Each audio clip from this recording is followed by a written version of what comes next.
Hello everyone, my name is Tilnik and this is my teammate. Margaret, hello.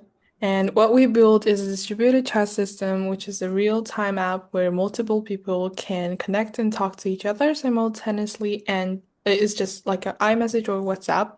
So on top of that, we added a graphical interface and an AI chatbot. So let's get into it.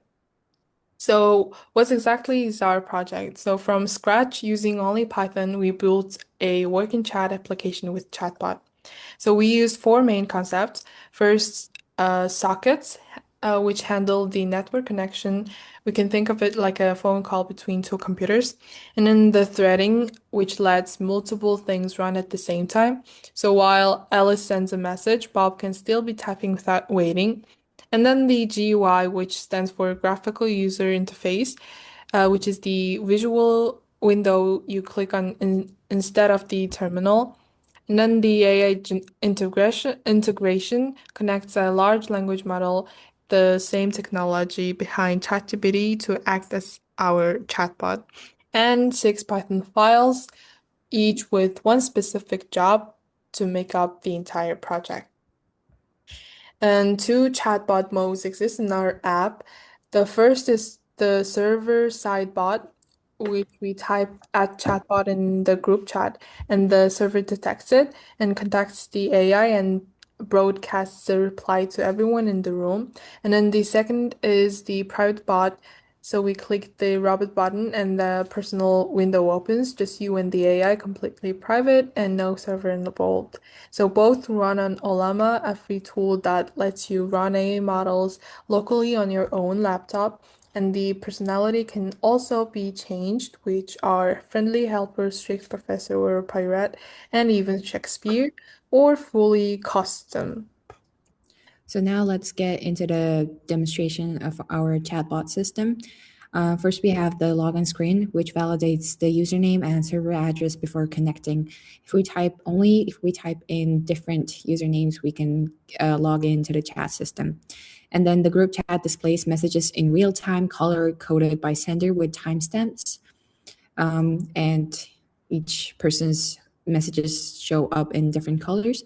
And the side we also have a bar on the right, which shows everyone currently online up, and it also updates automatically as people join or leave. We can also type at chatbot in the group, which triggers an AI reply visible to all users. Clicking the robot button opens a private chatbot window.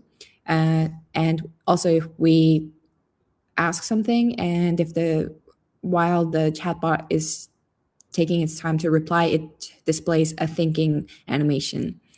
Inside the window, we also have this personality drop down, which we can choose its personality, and we also additionally added this emoji picker with containing 20 emojis, and we can also type slash exit or slash quit to disconnect cleanly.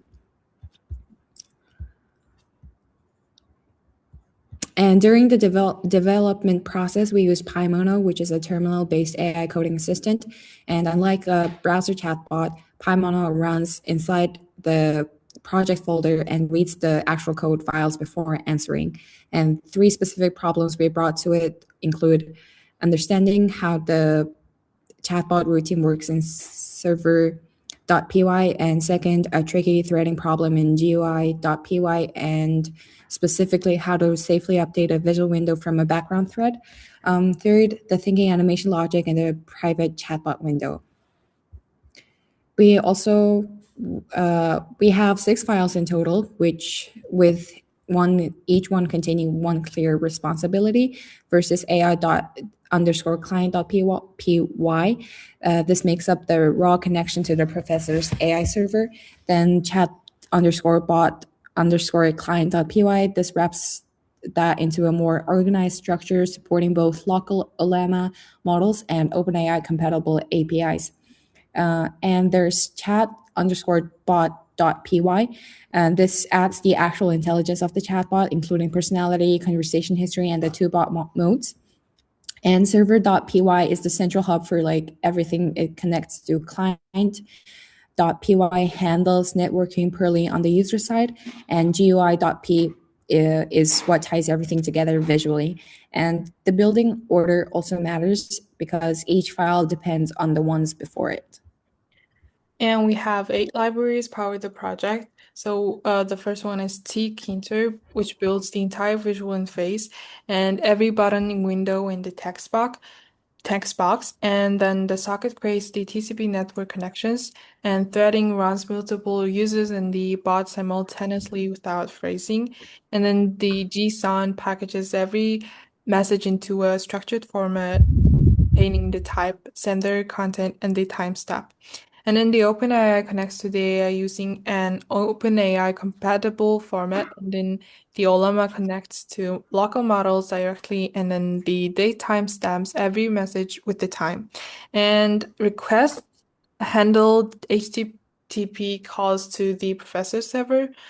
So for built into Python, which no installation needed, and the other 3 require PIPs install. And if we break down the codes, the most important function in the whole project is handle_client function in server.py. Every user that connects gets their own dedicated thread running this function. And this is what makes multiple simultaneous users possible. And there's 2 phases defining this. During login, it checks whether your username is already taken or reserved. And also it makes sure that nobody can register as chatbot. And accordingly, we get a message saying login OK or login fail response. And during the chat phase, messages are broadcasted to everybody. If @chatbot appears anywhere in the message, a fresh thread starts specifically for the bot response, which keeps the main chat completely uninterrupted while the AI thinks.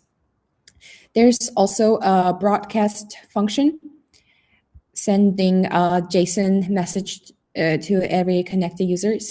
This could be simple in concept, but technically this was a very important function, which uses a threading lock, meaning only one thread can be sent at the same time. Because without this, 2 threads writing simultaneously would corrupt the data because they would clash into each other, and that's also called thread safety. There's handle bot response function. This function strips the @chatbot message @chatbot from the message, and this allows the actual message and the actual question to pass on to the AI and broadcasts the reply as if it were a normal chat message from the sender named chatbot. Critically, this entire function runs on its own thread, and the AI might take a few seconds, but nobody has to wait. The chat will keep flowing on. On the client side, _recv_loop function runs continuously in the background, listening for anything the server sends. The technical challenge it solves is that network data doesn't always arrive complete. Half a message might come first, and the rest might come a moment later. So instead of reading immediately, we store everything into a buffer, and only when a new line character appears, it processes it as a complete message. And the dispatch function acts like a sorting machine. It reads the message type and routes it to the right place. Chat messages go to the display, and login confirmations opening the chat window. Also, user lists update the sidebar, etc. And next includes replace, wait, and thread safety functions, and these are in GUI.py. So when we hit send in the private chatbot window, we get this thinking appearing on the window. And this happens immediately while a background thread contacts the AI. And the rule is that tkinter never allows a background thread to update the visual window directly. Attempting it might crash the app. So the solution was to include win.after function, and this is a special function that safely passes the update back to the main thread. And once the reply arrives, replace wait function deletes the thinking line and shows the real answer.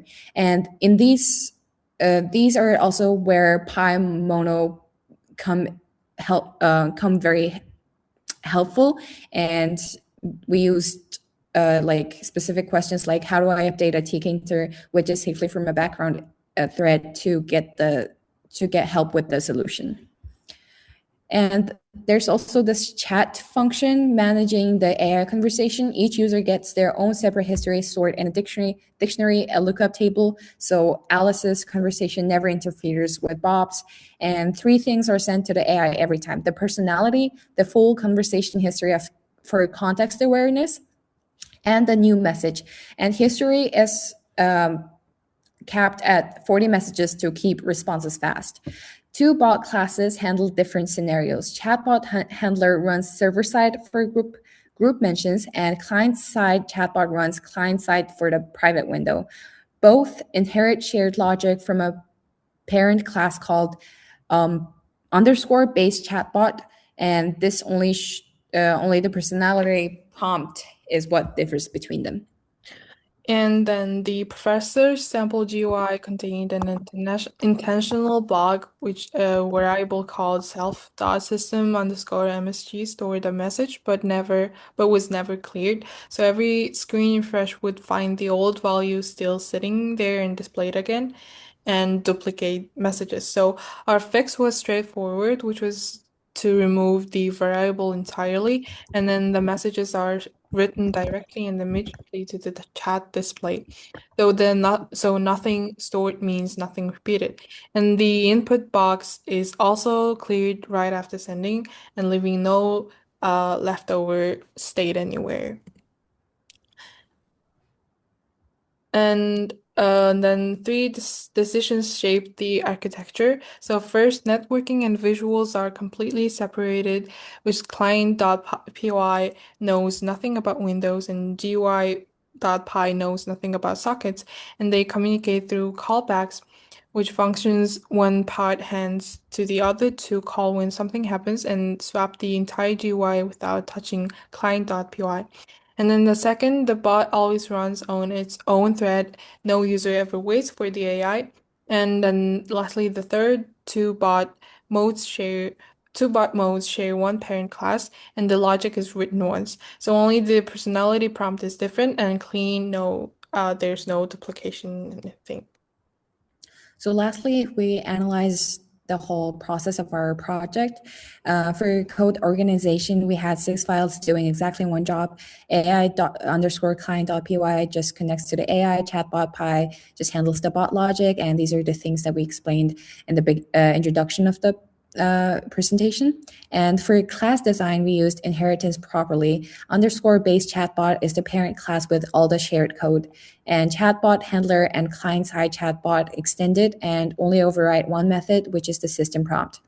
And this avoids writing the same code twice and making everything much more efficient.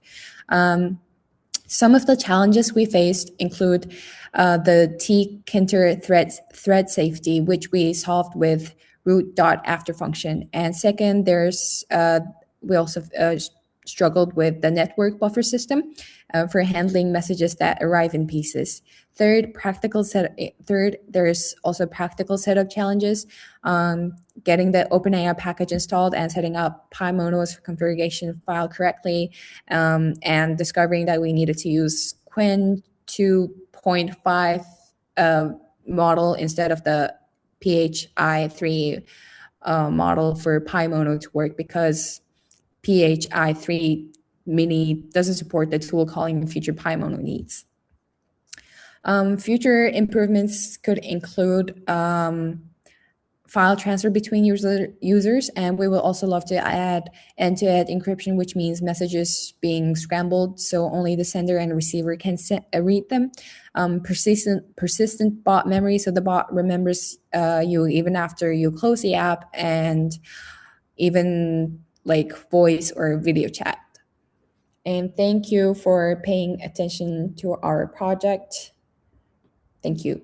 Thank you.